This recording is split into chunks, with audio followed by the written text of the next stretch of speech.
But remarkably, when the same individuals have, let's say, a relationship with another person, where they've invested a lot of energy and time and sometimes money in the past, and the relationship has never reciprocated. They've never gotten back from that person any kind of support or investment in return. They oftentimes forget the lesson of sunk costs. They don't know how to translate a pure economic lesson to interpersonal relationships. And in fact, sunk costs would be useful for people to remember when they legislate in politics, when they operate on a person on a table, if they're doctors. It can be found similar concepts like sunk cost in biology. But when you learn about sunk costs in context, it turns out to be very difficult to apply that context in that concept in other contexts. So you have to understand how systems work and interaction effects.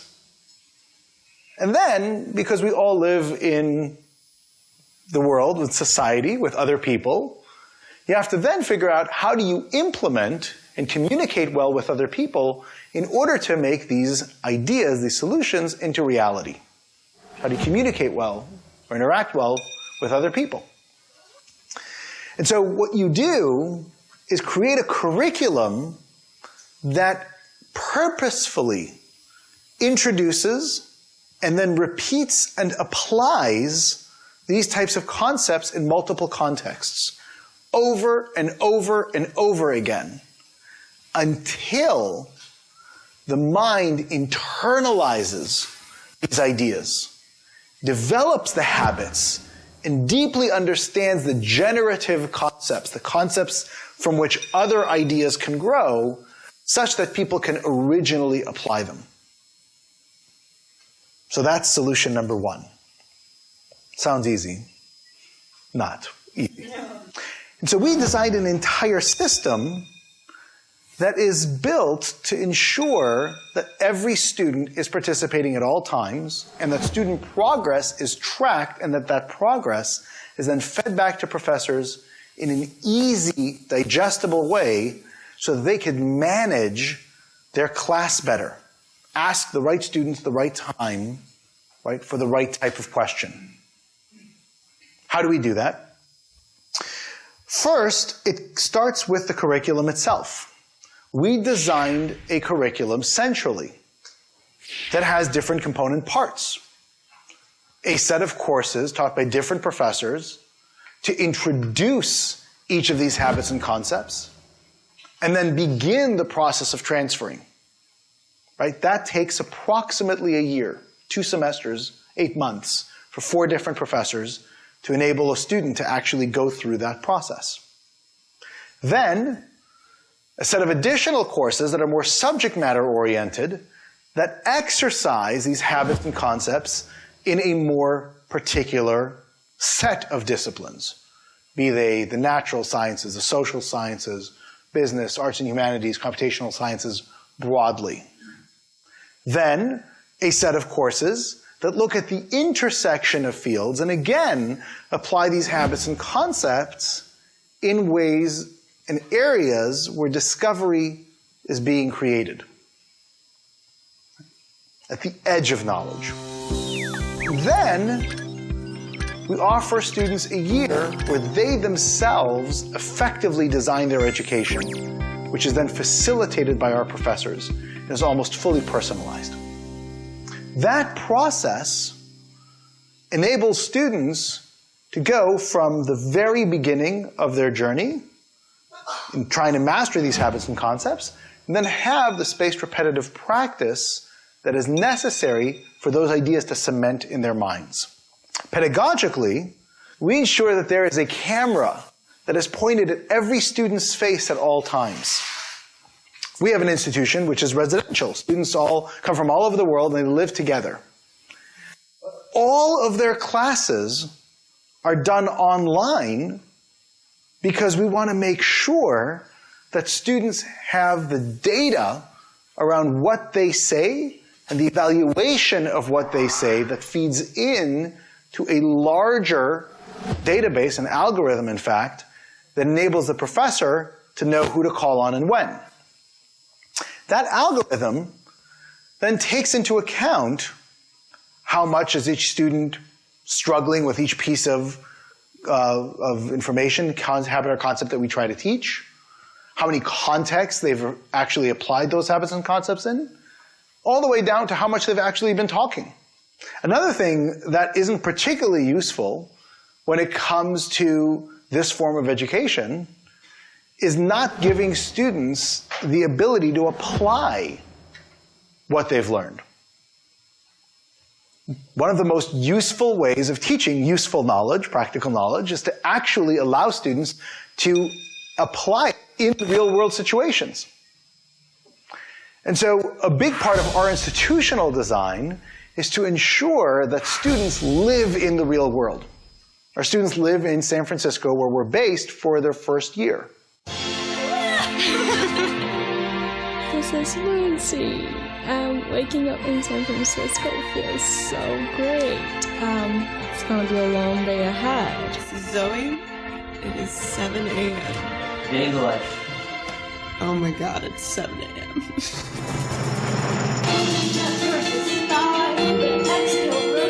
A day at Minerva is unexpected, but also challenging and rewarding. It is 9:20 and I'm going to take my first class of the day. They admitted frequency-dependent selection, which is the same thing we talked about with evolutionary game theory. I didn't know what I was going to do until Minerva came along. There was this amazing opportunity that I couldn't deny myself of. Making the decision to come to Minerva was extremely difficult for me because I had other options. Now that I'm here, I feel like this is the perfect place for me. I don't think I've ever experienced so much personal and intellectual growth in such a short period of time. We are about to walk to Pier 33 to get on a boat to go to Alcatraz. Chinatown. We are in Alcatraz Island in a prison. There's an art exhibition by Ai Weiwei. We have just toured this exhibition with this huge kite, and right now we're trying to create our own kites and design it in a way that relates to our own concept of freedom. That's freedom in Arabic.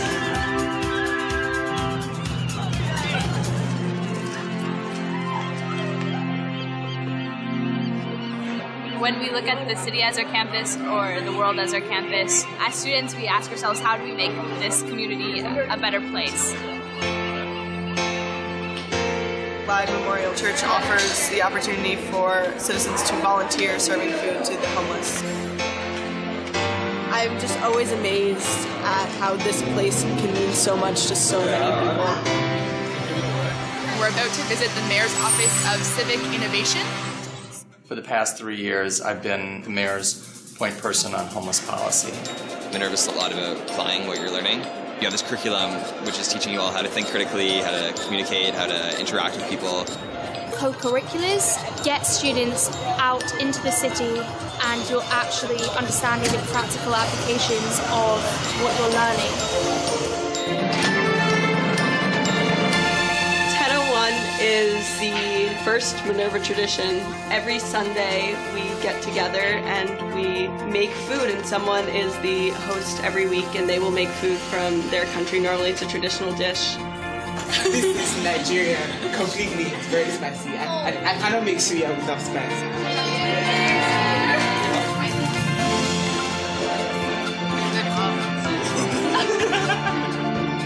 The fact that at Minerva we don't have physical campus allows us to really utilize the city. I find that extremely rewarding. When you go to each city for a new semester, it's like you're getting a key to the city. The city is your campus, so just come and explore. It's finally time to go to bed. And they live in residence halls in the middle of the city. No campus. No cafeteria, no climbing gym, no sports fields, no campus museums, because we have real restaurants and supermarkets and real parks and real museums, right? And we make sure that our students integrate into that city and live there as residents. Then we ensure that they transfer those practical ideas from one culture, the culture of the United States, to several others. And in fact, they begin their journey right here in Seoul.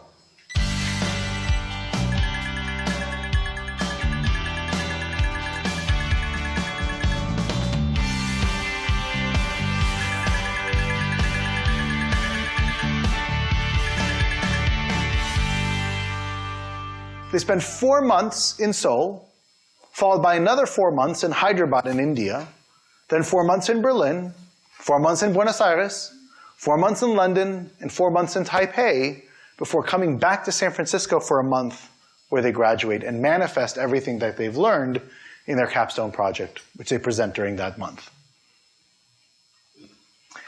That idea of moving students from context to context is another example of transfer. It's another example that allows students to practice this useful or practical knowledge in very different circumstance, which then, of course, allows them to originally apply it no matter where they wind up living in the future. That also means that the institution itself should probably rethink what it is that it's spending money on. We as an institution will never spend money on buildings, perhaps outside of places for students to live. We will not build cafeterias or gyms. We will not build labs. We will not build professor offices. We spend all of our resources on providing students the educational and support infrastructure they need to be successful. That's it. And so we can deliver a higher quality education than exists anywhere in the United States for a fraction of the price. Now, how do I know that it works? How do I know that we're succeeding?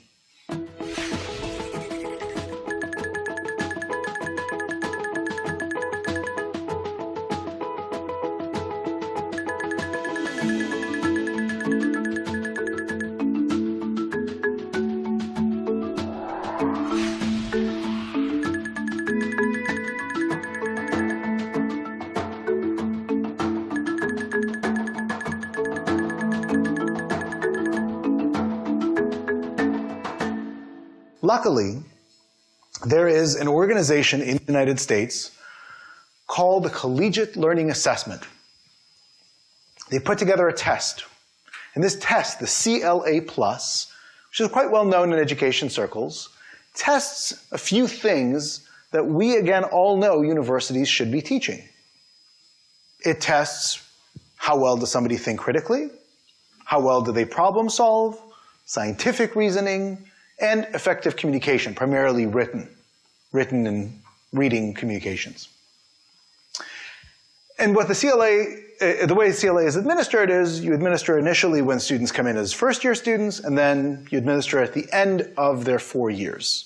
And you see how universities progress students along these paths. Now, it turns out that most universities don't progress students very much at all. There's some progress, especially from universities that work with students that test relatively low at the beginning and manage to show some progression over time.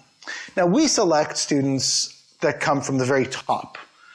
And so when you look at the CLA results of our students coming in, they're at the 96th percentile of incoming freshmen, right? So they're very much at the top, and of course we don't, nor does any university, screen students based on these criteria, which is one of the reasons why they're relatively effective at measuring before and after.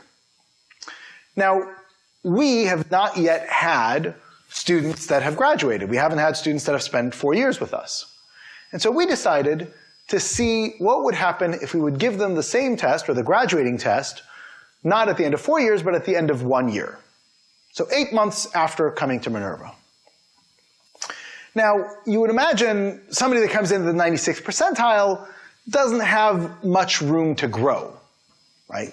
However, when you look at their test results coming in, compared to the test results of the graduating seniors, they're at the 78th percentile, right? Which makes sense, right? They're excellent students. Many universities don't teach efficacy in these areas. And so they're better than the majority, but they still have quite a bit of headroom to go, right? So they come in at the 78th percentile. By the end of 8 months, when they take that test again, our students test at the 99th percentile of graduating seniors. Not only do they test at the 99th percentile, they have the highest test scores of any graduating class that the CLA has ever tested.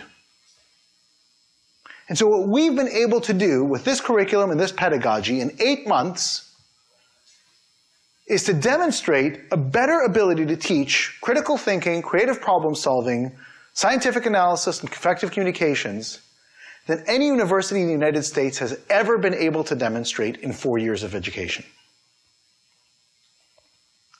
That should give you all pause. It should give you further pause and to realize, or when you realize, that we've gotten these results on our first attempt. It's our first try. Think about what Minerva education will look like 20 years from now, when we've iterated over and over and over again, optimized every single lesson of every single class. Think what it'll look like 3 years from now or 2 years from now when our first students graduate. And at what kind of advantage these students will have compared to any other student in the world. This is not good. This isn't so much to say of how great we are, because on anybody's first attempt, you shouldn't get results like this. It is actually a reflection of the deep-rooted problems of the current system. Typical day.